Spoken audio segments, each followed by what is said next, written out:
What's your reaction to that?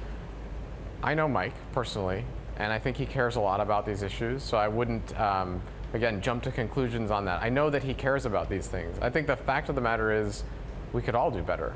We have one female general partner at GV. And why?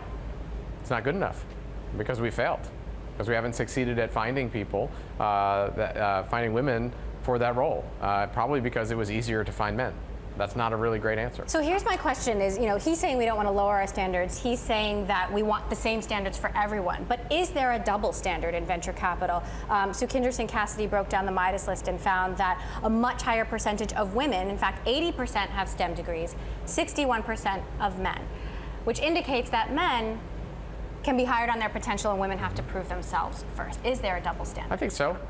We did this thing called unconscious bias training at work where everyone has biases and it kind of illuminates for you what exactly they are.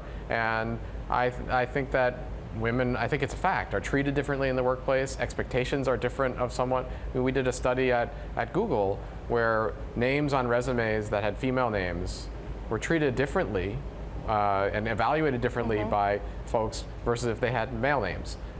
You could switch them and you can consistently reproduce that, not because people are bad people, but because we all have these biases. So I think it's a real problem. So what are you going to do about it?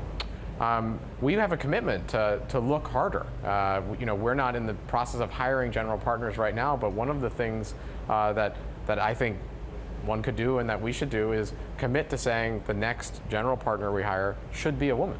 And I'm happy to make that commitment.